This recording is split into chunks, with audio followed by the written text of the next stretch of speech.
This right here is one of the coolest memories of my life. And it even came with a handwritten letter from a good friend. Hey everybody, welcome back to Everyday Barbecue. My name is Mike, and today we're gonna do some ribs out on the pit barrel cooker. Before we get to that, I just want to... I'm having a hard time shooting this. Before we get to that, I just want to say thanks to some newfound friends. Friends that I've been talking to for months, but finally got to meet down in Dallas about a week ago. T-Roy Cooks, Baby Back Maniac, Ballistic Barbecue, and Get Out and Grill, formerly Mother's Barbecue.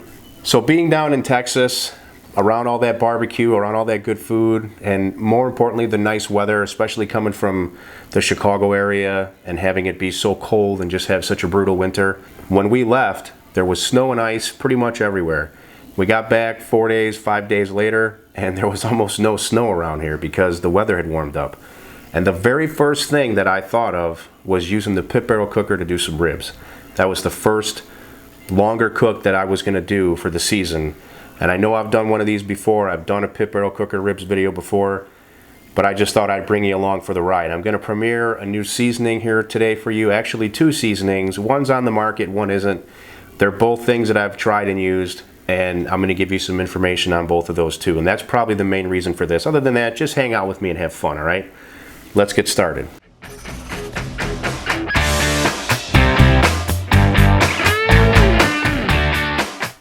All right, so we're gonna do ribs out on the pit barrel cooker. I'm gonna use 3 different seasonings. I'm only gonna sauce one of these slabs of ribs. And anybody who's ever done ribs on the pit barrel cooker, or whatever cooker you like to do ribs on the most, I think a lot of you will agree with me that if you cook them right, it almost doesn't matter what sauce or what rub or seasoning or whatever you want to call it you put on the ribs, because I know for sure that my pit barrel cooker is going to impart some unbelievably glorious flavor on these ribs. One of these seasonings has a little bit of kick to it. So speaking of that, and bear with me, I know this is a little bit longer opening, but there's a good friend of mine, his name is Kent Vanderweerd. He sent me this homemade sweet and spicy rub right here, and it's just in a little homemade thingamajig bottle that he's got. I've been using this on everything. I've had it here for a couple months, and I wanted to just give him a little promo for his channel. Kent's a part-time competition cook. He does a lot of interesting cooks on his channel, and probably the most important thing is he's always stepped up to help me whenever I've needed help. He mods my chats. He does a lot of cool things. He's a good friend. I want you to go check out his channel. If you like what you see, hit that subscribe button and show some support to Kent, okay? One more thing I want to mention. I get a lot of inquiries over email for Amazon products and seasonings and sauces, and I tell all those vendors the same thing. I will not show it on my channel unless I've used it and I like it and I think there's value in it for people that watch my show, whether they're going to pay me or not. If I don't like it, I've turned away money before, and I'm not going to show anything that I don't personally like. Well, a guy named Joe Angle, who owns a company named Saucy Bottm Barbecue, sent me out some sauces and a couple seasonings a couple months back, and I've tried them out and I was really excited to help him out. He's just got a small business. This is not a sponsored video or anything like that. So one of the other rubs I'm going to use today is this barbecue rub from Saucy Bottm Barbecue. I'm also going to be using his sauce, which I've tried and I love. It's really cool, it's different. You know, when you go to the store and you buy barbecue sauce, a lot of times they all taste the same. This has a very unique flavor. I really enjoy it, and that's the one sauce that I'm going to be using here today. Let's go ahead and start prepping these ribs. Now, to get started with this, all I did was unpackage these ribs. I rinsed them off, I patted them dry, and then I removed that pesky membrane. All you need to do for that is get a butter knife, gently pry underneath the membrane, grab a paper towel, and just start pulling. And if you get lucky, it'll all come off in one pull. Sometimes you've got to pick away at it and it comes off in a couple strips, whatever. But it's pretty important if you want tender ribs to get that membrane off. Next step's gonna be to go ahead and get these seasoned up. On this one here that's on a separate tray, that's gonna be the spicy rub that I got from Kent Vanderweerd. So we're gonna go ahead and put a generous coating of this on here. I don't even know what's in here, guys, but I'm gonna tell you what, it's got a lot of flavor and it's got some heat. And I have a pretty high tolerance for heat. But this, if you put enough of it on here, you're gonna know about it. We're gonna flip that over. And let's get the top side.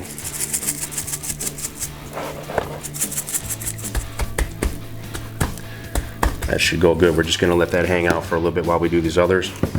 Now this center rack, I'm gonna go ahead and use the Saucy Bottm rub. And again, we're gonna go with a pretty generous coating of that here.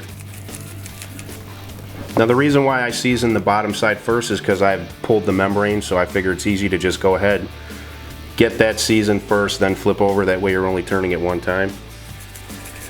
So let's get this top side now. Very nice. Love the color, really do. Now these ribs are a little bit longer and they're meaty, so they're probably going to take a little longer. Typical pit barrel rib cooks about 3 to 4 hours. It all depends on the size, the thickness, and you know, every piece of meat is different. Some of them just break down quicker than others. It is what it is. I can't explain it. I trimmed these up just a little bit, but I didn't cut off the bottoms. I didn't square them up, so we might get a little char on the bottom where they hang close to the coals. I'm totally cool with that. Sometimes that's actually pretty good. Now this last, I'm gonna just use a basic seasoned salt. This has just got some salt, pepper, a little bit of sugar, paprika, some garlic, some onion powder. Something I pick up at a local supermarket here, and it's actually got really good flavor. This is a great all-purpose seasoned salt. It works great on eggs. It works great on pretty much anything that you put it on. A little bit lighter color than like you can see like a traditional barbecue rub like Joe's, but it's got really good flavor.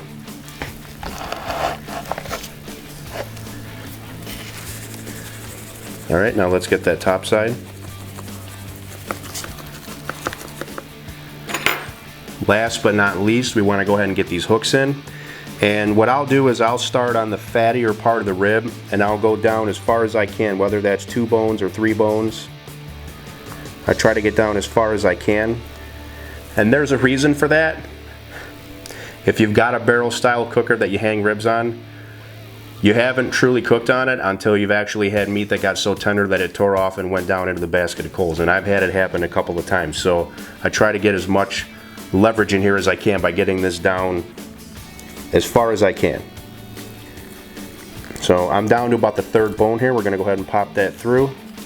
So there's one. I'm gonna go ahead and do the other 2 off camera. I'll meet you out at the pit barrel. I'm gonna get those coals lit, and I can't wait to just kind of hang out by that thing and suck up those smells and just enjoy this cook. I'll meet you outside.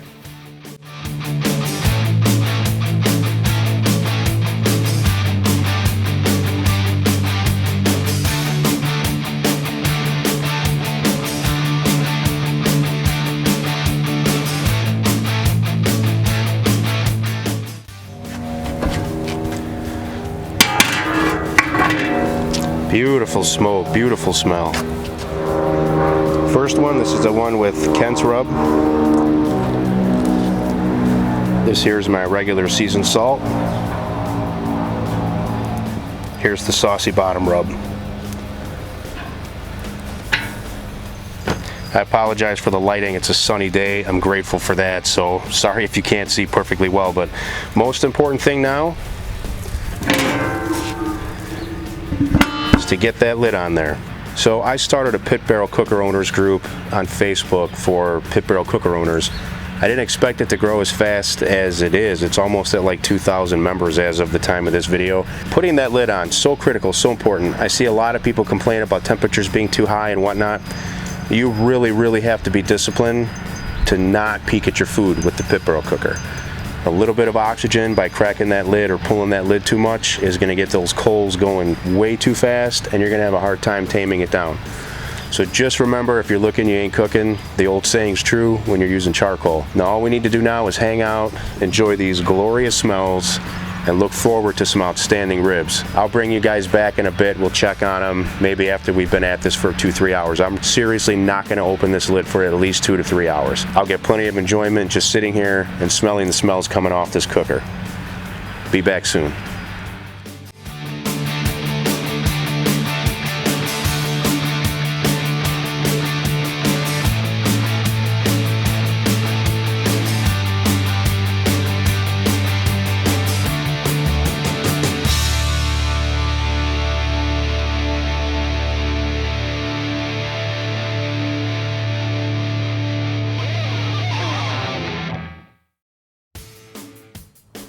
All right, it's been about 2.5, maybe a little more than 2.5 hours, and they're coming along really nicely. These are some meaty ribs. They're big, so they're gonna take time. I'm guessing probably another 2 hours, but we'll see.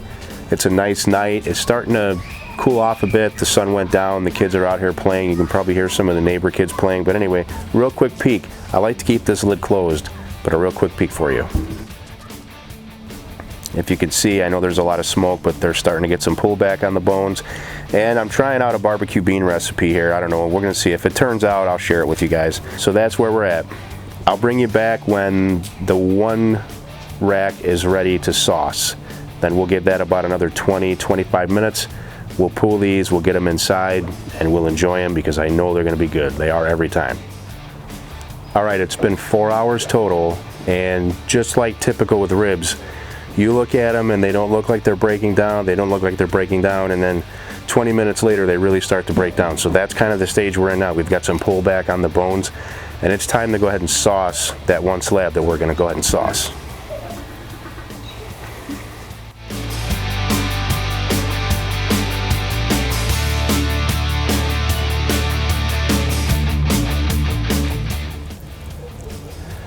All right, let's get this sauce applied. This again is the Saucy Bottm barbecue sauce.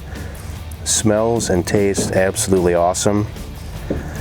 And as you can see, like I mentioned earlier, these were some long ribs, so the bottom got a little bit charred, but you know, that's to be expected when you're hanging them, so it's not a big deal. If you wanted to compensate for that, you can just kind of cut off a little piece at the bottom and square it off. I've done that before too if I'm really going for presentation. This is just a down and dirty rib cook right here. All right, I got a good coating of sauce on these. I mean, I'm really laying it on thick. I want this to caramelize nicely.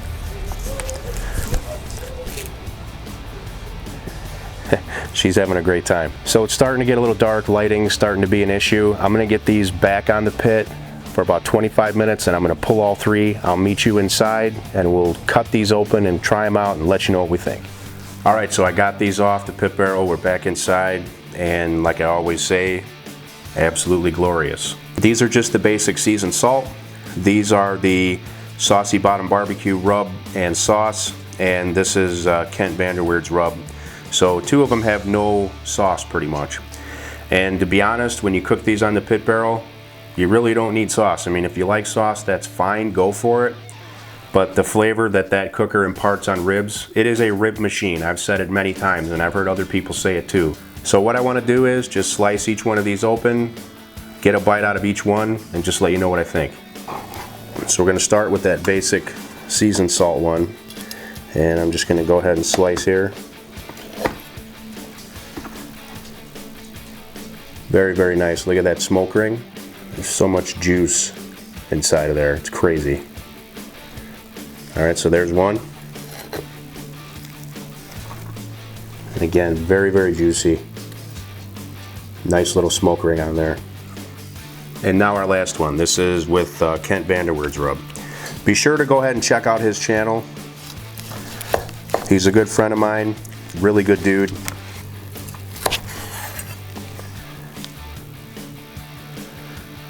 Same thing, very juicy. Nice little smoke ring. And these were some fat ribs. Sometimes you'll buy them and they're kind of thin and they always turn out good no matter what. But these were some pretty fat ribs, so got them done in about 4 hours and maybe 10 minutes total. All right, so here we go. Let's try just the basic seasoned salt mixture that I used, just the very basic seasoning. And let's see how this is. It'll come right off the bone. All right, so that's a very basic seasoning. And what I like about using a basic seasoning sometimes is that you're really getting the flavor of the charcoal, the smoke, and that's what I'm getting here. And again, pit barrel, unbelievable flavor. If you don't know about it, you need to try it. I'm just telling you. I never would have believed it unless I had one and I was trying it and eating it on my own. So let's go ahead and try the Saucy Bottm. So this is the Saucy Bottm barbecue rub and the Saucy Bottm barbecue sauce. Let's go ahead and try this out. Same thing, right off the bone. So these are done perfectly for us because we like to bite off the bone. We don't want it to where it falls apart and you can't handle it. I've actually got a video where I did an experiment with baby backs, where I did the 3-2-1 method, and I did wrapped in foil, wrapped in paper, or no wrap. I'll put an iCard to that video up here in your top right, so you can check that out. You can kind of see what you might prefer. But I like a little bit of pull. I want to be able to bite that off the bone clean like this. I don't want it to fall apart when I pick it up. Some people are opposite, and if you are, that's totally cool. Eat it how you like it. Last, we're gonna try Kent's rub here. Cheers, here we go. Kent, here's to you. Thanks for modding my chats. Thanks for being there for me, I appreciate it. I hope some people will come from this video over to your channel, see how cool it is, and hit that subscribe button. Right off the bone, very consistent. Absolutely delicious. All three of them are. So look, that's it for this video. I hope you enjoyed it. Take care till next time. I'll see you on the next episode.